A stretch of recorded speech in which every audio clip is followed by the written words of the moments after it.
السلام عليكم ورحمة الله وبركاته. بسم الله. قبل ما نبدأ أي كلام نصلي على النبي ونذكر الله، إلا بذكر الله تطمئن القلوب. أنا بعتذر جدا جدا على تأخير الفيديوهات، إن أنا مش بنزل باستمرار بس لأني تعبانة شوية. النهاردة جيت لكم بفيديو عن الشلالات اللي هي بالفيوم، وعلى حسب معلوماتي إن هي الشلالات الوحيدة الموجودة في مصر. بس قبل ما نبدأ طبعا ونشوف أي حاجة كده، انتوا كده وبتسمعوا الفيديو تعملوا لي لايك على الفيديو وتشتركوا في قناتي وتفعلوا الجرس عشان اول ما ينزل فيديو ان شاء الله تدخلوا وتشوفوه ويعجبكم باذن الله.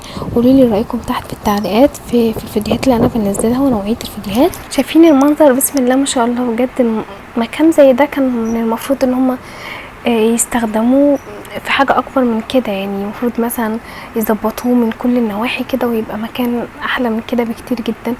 ومفروض السياح يبقى من اكتر الاماكن اللي في مصر يروحوا لها، لان فعلا بجد يعني مهملينه بطريقة مش لطيفة خالص. يعني بجد انا زعلت، يعني على قد ما انا مبسوطة كده لكن حاجة فعلا تحزن يعني. لان المكان زي ده مش الناس مش مستغلاه صح بالطريقة الصحيحة.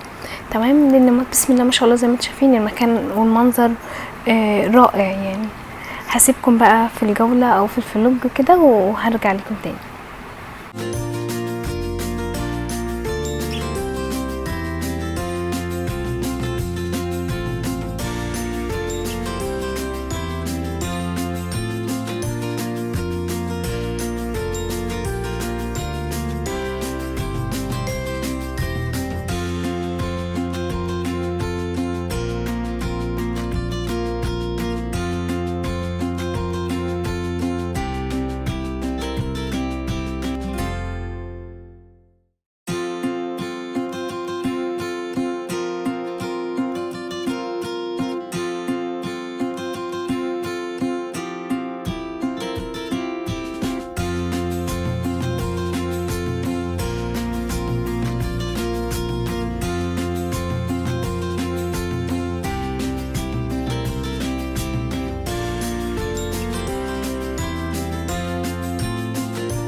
كل فتره لحد دلوقتي مش هيمشي.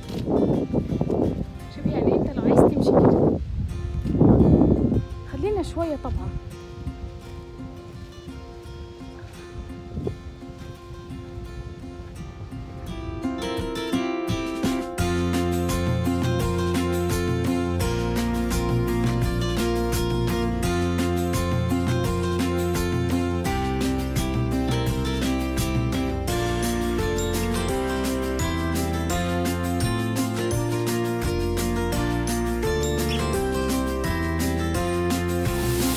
سامعين صوت الميه وشايفين الجمال بسم الله ما شاء الله.